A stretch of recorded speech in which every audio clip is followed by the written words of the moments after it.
আমি 5 ওয়াক্ত নামাজ পড়ি কিন্তু সিগারেট খাওয়া ছাড়তে পারছি না, উপায় কি? হাসবেন না, এটা আসলে কমন প্রশ্ন, কিন্তু অনেকেই এরকম রোগে ভুগছেন। সিগারেট আপনাকে ছাড়তে হলে ভাই একদিনে ছাড়তে হবে, একদিনে। আজকে খান, শান্তি মতো খান, খেয়ে কালকে বলবেন কালকে থেকে খাবো না, আজকে বলবেন যে কালকে থেকে খাবো না।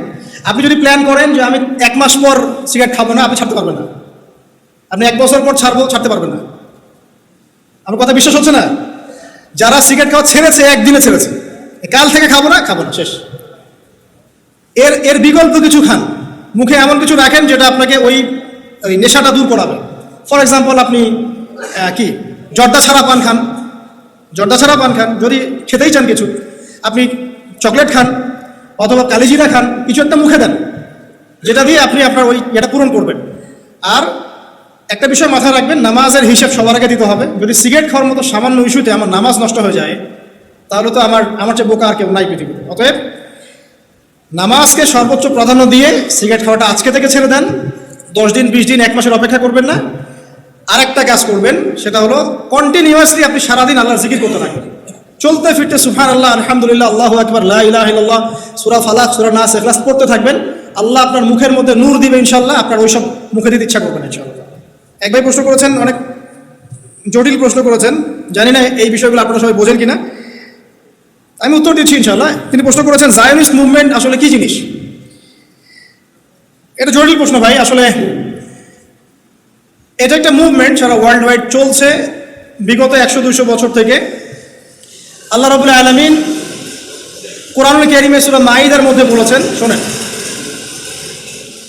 সূরা মাঈদার মধ্যে আল্লাহ পাক বলেছেন, ইয়া আইয়ুহাল্লাযীনা আমানু, হে মুমিনগণ, আমি খুব সংক্ষিপ্ত আকারে বলছি, হে মুমিনগণ, লা তাত্তাখিযুল ইয়াহুদা ওয়ান নাসারা আউলিয়া, হে মুমিনগণ, তোমরা যারা ঈমান এনেছো, তোমরা ইহুদি এবং খ্রিস্টানদেরকে বন্ধুরূপে গ্রহণ করো না। কে বলেছেন? কোন সূরা আছে? সূরা মাঈদা, মেবি 51 নম্বর আয়াতে আছে। কোন ইহুদি কোন খ্রিস্টানকে গ্রহণ করো না? বা'দুহুম আউলিয়াউ বা'দ, যারা একে অপরের বন্ধু। ইহুদি এবং খ্রিস্টানদের মধ্যে যারা একে অপরের বন্ধু, তাদেরকে তোমরা বন্ধুরূপে গ্রহণ করো না।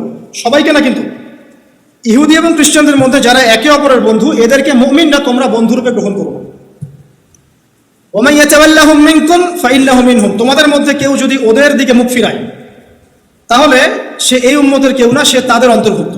ইন্নাল্লাহা লা ইয়াহদিল কওমা যালিমিন, আল্লাহ পাক এই জালেমদেরকে হেদায়েত করেন না।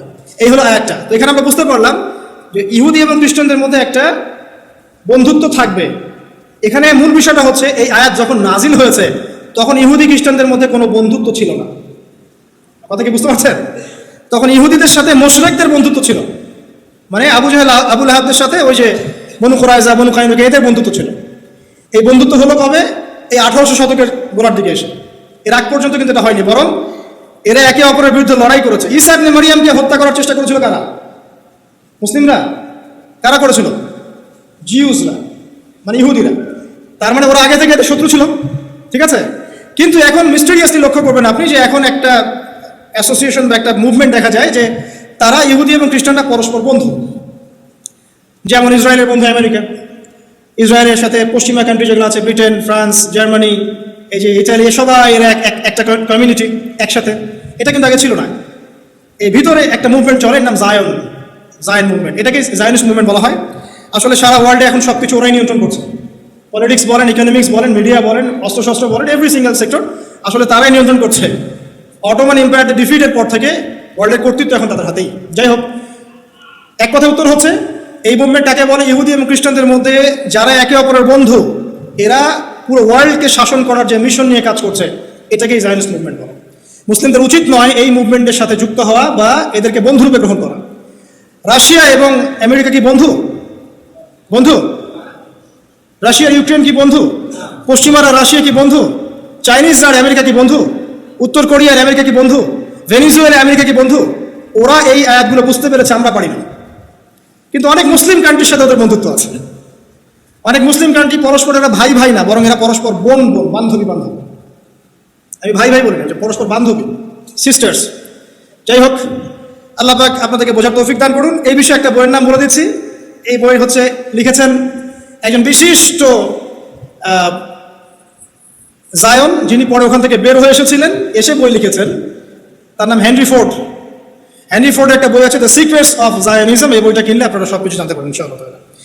আসসালামু আলাইকুম ভাই, অনেক যুবক স্টুডেন্ট বয়সে রিজিক নিয়ে টেনশন করে, স্টুডেন্ট বয়সে কি রিজিক নিয়ে টেনশন করা উচিত? উত্তর হচ্ছে না। স্টুডেন্ট বয়সে রিজিকের টেনশন করা উচিত নয়। স্টুডেন্ট বয়সে শুধু পড়াশোনা করবেন। হ্যাঁ, আপনি এমন রিজিক অন্বেষণ করতে পারেন যে রিজিকটার সাথে পড়াশোনা সম্পৃক্ত। ফর এক্সাম্পল টিউশনি, কোচিং সেন্টারে কাজ করছেন বা পড়াশোনা সংক্রান্ত কোনো কাজ করছেন, এই কাজ করতে পারেন। এর বাইরে অন্য কোনো কাজের দিকে এখন ফোকাস করবেন না, আপনাকে পড়াশোনা করতে হবে। যত পড়াশোনা করার বিয়ের আগেই করবেন। বিয়ের পর আপনার রেসপন্সিবিলিটি বাড়বে, অনেক সমস্যা আছে, অনেক চাপ আসবে, তখন আপনি ফুল টাইম এফোর্ট দিতে পারবেন না, এমন হতেও পারে। তবে যারা দিতে পারে এরা সৌভাগ্যবান, হয়তো তাদের ফ্যামিলির সাপোর্ট থাকে, রিজিকের কোনো টেনশন নাই, ঠিক আছে, তারা হয়তো দিতে পারে, কিন্তু সবাই পারবে না। আপনি এই সময় শুধু পড়াশোনা করবেন, পড়াশোনা করবেন, পড়াশোনা সংক্রান্ত কাজে থাকবেন, দিনই কাজে থাকবেন, দাওয়াতি কাজে থাকবেন, এই কাজগুলো করবেন ইনশাআল্লাহ। রিজিকের টেনশন করবেন না ইনশাআল্লাহ তাআলা। একটা কথা বারবার বলছি, আপনার রিজিকের একটা দানা বাকি রেখেও আপনি পৃথিবী থেকে যাবেন না। যতটুকু আছে এতটুকু খাবেন, তারপর যাবেন। অতএব এত টেনশন করবেন না। আসসালামু আলাইকুম ভাই, অনেক যুবক জেনারেল লাইন থেকে পড়াশোনা করে এবং দিনের পথে ফিরে আসে আলহামদুলিল্লাহ, কিন্তু দীর্ঘদিন জেনারেল লাইনে পড়ার পরেও তারা এসব ছেড়ে দিয়ে এই মাদ্রাসা লাইনে ভর্তি হচ্ছে। ব্যাপারে আপনার মন্তব্য কি? আসলে এটা ডিফিকাল্ট, সবার ক্ষেত্রে এটা প্রযোজ্য না, সবাই এটা পারবে না। জেনারেল লাইনে পড়া একদম ছেড়ে দিয়ে মাদ্রাসায় ভর্তি হতে হবে, এই চিন্তাটা আমার মনে হয় না ঠিক হচ্ছে। আমার পরামর্শ হচ্ছে, আপনি জেনারেল লাইনে যে সাবজেক্টে পড়েছেন, ফিজিক্স হোক, কেমিস্ট্রি হোক, বায়োলজি হোক, মেডিকেল সেক্টর হোক বা ইঞ্জিনিয়ারিং সেক্টর হোক, যে কোনো সেক্টর হোক না কেন, আপনি আপনার ওই জ্ঞানটাকেই ইসলামের কল্যাণে কাজে লাগানোর চেষ্টা করেন। That's all. এটা ভালো হবে ইনশাআল্লাহ। একজন ডক্টর, সে কি ইসলামের খেদমত করতে পারে না ভাই? একজন ইঞ্জিনিয়ার পারবে না? একজন পলিটিশিয়ান, সে যদি ইসলামের আদর্শ লালন করে, সে পারবে না খেদমত করতে? সবাইকেই কি আলেম হতে হবে? সবাইকেই কি মাদ্রাসায় ভর্তি হতে হবে? Not necessary. কিন্তু যে সিলেবাসটার কথা বললাম, এই পড়াশোনাটুকু করার জন্য আপনার আলেম ওলামার সোহবত দরকার। আপনি আলেম ওলামার সোহবতে যাবেন। সোহবত কি জিনিস? মানে আপনি তাকে দেখে শিখবেন। একজন আলেমের কাছে দেখা সাক্ষাৎ করবেন, তার দার্সে যাবেন, তার খুতবা শুনবেন, তার সোহবতে থেকে আপনি পরামর্শ নিয়ে জীবন করবেন। এটা বেটার হবে ইনশাআল্লাহ তাআলা। আল্লাহ পাক বোঝার তৌফিক দান করবেন। দেখুন ভাই, তাহাজ্জুদের নামাজ পড়ার সবচেয়ে উত্তম সময় হচ্ছে রাতের শেষ অংশ। রাতটাকে 3 ভাগে ভাগ করতে হবে। মনে করেন এখন সূর্য ডুবছে 7টায় এবং সূর্য উঠছে মনে করেন কয়টায়? 5টায়, 4:30 জামাত। তো 7 থেকে এই যে 8, 9, 10, 11, 12, 1, 2, 3, 4, এই যে 9 ঘন্টা হচ্ছে। এই 9 ঘন্টাকে আপনি 3 ভাগ করেন। শেষের যে অংশটুকু, মানে 1টা থেকে 4টা, এই অংশটুকু হচ্ছে তাহাজ্জুদ পড়ার সবচেয়ে উপযুক্ত সময়।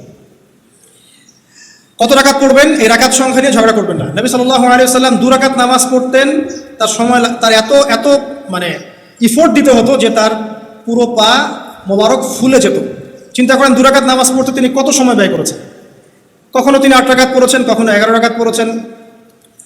নবীজির সেই 11 রাকাত, 8 রাকাত আর আমাদের এই 100 রাকাত কখনো সমান হবে? কখনো সমান হবে না। এখানে আমাদের সলিউশন কি? 2 রাকাত করে আপনি পড়তে পারেন। রাতের সালাত 2 রাকাত করে হাদিস এসেছে। তো এর চেয়ে বেশি পড়া যাবে না এমন নয় বিষয়টা। আপনি 2 রাকাত করে আপনি যত ইচ্ছা পড়তে পারেন, কিন্তু নামাজের কোয়ালিটি নিয়ে আসতে হবে। নামাজে কেরাতটা লম্বা হবে, চেষ্টা করতে হবে, রুকুটা লম্বা হবে, সেজদা লম্বা হবে, নামাজের সেজদায় বেশি বেশি দোয়া করতে হবে, নামাজ শেষ হয়ে হাত তুলে দোয়া করবেন, মানে এই সময়টা কাজে লাগানো। এখানে রাকাত সংখ্যা নিয়ে ঝগড়া করবেন না। নবীজির 2 রাকাত আমরা কখনো 200 রাকাতে শেষ করতে পারবো না, হবে না। অতএব 2 রাকাত করে আপনি পড়তে থাকেন যতক্ষণ আপনার এনার্জি আছে।